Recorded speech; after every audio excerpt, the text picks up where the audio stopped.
Петок, 31 јануари, кратки вести во 12 часот.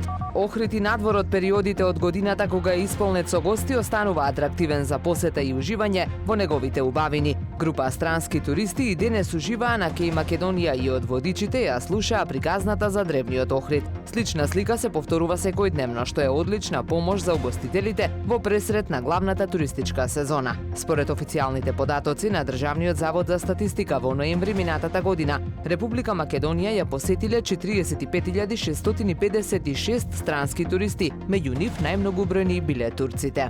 Охридската територијална противпожарна единица ќе добие една термокамера и 4 изолациони апарати преку Дирекцијата за заштита и спасување. На државно ниво ќе бидат дистрибуирани вкупно 20 термокамери и 80 изолациони апарати. Оваа инвестиција значително ќе го подобри капацитетот на противпожарните единици во земјата, овозможувајќи им на пожарникарите подобра заштита при справување со пожари. Термалните камери ќе помогнат за побрзо лоцирање на извори на пожар, а изолационите апарати ќе обезбедат сигурност при работењето во задимени и токсични средини, посочуваат од дирекцијата. И Охрид ќе биде дел од трасата каде ќе помине меѓународното релиот премиум ранг Бахус Класик, што ќе се вози низ државава. Над 50 олдтаймери од Западна Европа и регионот од 27 септември до 3 октомври ќе бидат дел од релито што ќе се вози низ државава и ќе се промовира винскиот туризам. Учесниците ќе имаат можност да дегустираат македонски вина, да вкусат традиционална македонска храна, а при тоа да посетат и неколку културно-историски знаменитости.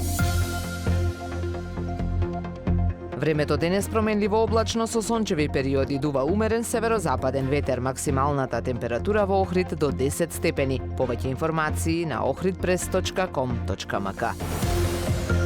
Уредник и водител на вестите Даниела Спасик, технички реализатор Реджеп Селман.